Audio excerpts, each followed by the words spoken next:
નમસ્કાર, હું ખોડલ એગ્રો થી મહેશભાઈ. કેમ છો બધા ખેડૂત મિત્રો? વરસાદ બહુ સારા એવા પ્રમાણમાં મોસ્ટ ઓફ જગ્યાએ જોવા મળ્યો છે અને કાલની તારીખમાં ને આજ અત્યાર સુધી લગભગ 5 થી 7 ખેતરમાં આપણે ગયા તો ઉભે ઉભો છોડ, મરચી, કપાસ કે વગેરે વગેરે ઉભે ઉભા છોડ ફૂંકાવાના પ્રશ્ન દેખાણા છે. જોકે બહુ ચિંતાનો વિષય નથી. જેમ જેમ તડકો નીકળતો જાય છે એમ એ છોડ પણ સારા થઈ જાય. પણ એના માટે ઝડપથી રિકવરી કરવા માટે આપણને માર્શલ કંપની આપે છે બ્રોન, કે જેની અંદર થાયોફિનાઇલ મિથાઇલ 41.7% એસી ફોર્મ્યુલેશનમાં છે.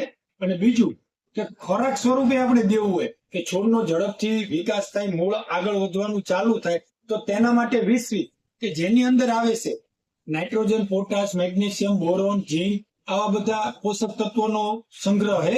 તો ખોરાક પણ પૂરતા પ્રમાણમાં છોડને મળી રહેશે. તો આનો ઉપયોગ કરજો. પર એકરે 500 ગ્રામ નું માપ છે, 500 ml. અને બીજું કે આ વિડીયો વધુમાં વધુ શેર કરજો અને ચૂડાની આજુબાજુના વિસ્તાર વાળા ખેડૂત મિત્રો રૂબરૂ મુલાકાત લ્યો. મારું એડ્રેસ ચૂડા માંડવરાયજી કોમ્પ્લેક્સ, બસ સ્ટેશનની પાછળ, ચોકડીનો રોડ. અને બીજું કે બીજો કઈ પ્રશ્ન હોય, ઝીણા મોટા ખેતી આપણે કરતા હોય તો ઝીણા મોટા પ્રશ્ન રહેતા જ હોય, તો એના માટે મારો કોન્ટેક્ટ નંબર આપણે વિડીયોમાં પણ બોલેલા હી. અને હજી એક વખત મારો કોન્ટેક્ટ નંબર તમને આપી દઉં, 99 046 56 2 34.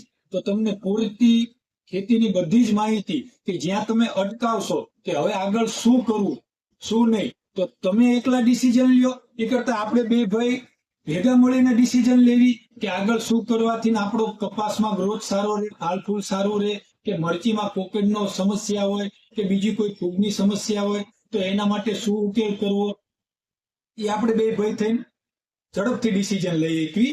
તો ગમે ત્યારે એની ટાઈમ તમે મને ફોન પણ કરી શકશો, મેસેજ પણ કરી શકશો.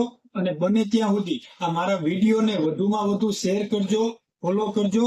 એક ખેડૂત તરીકે તમને બસ આટલી જ નમ્ર વિનંતી છે. બસ, આભાર.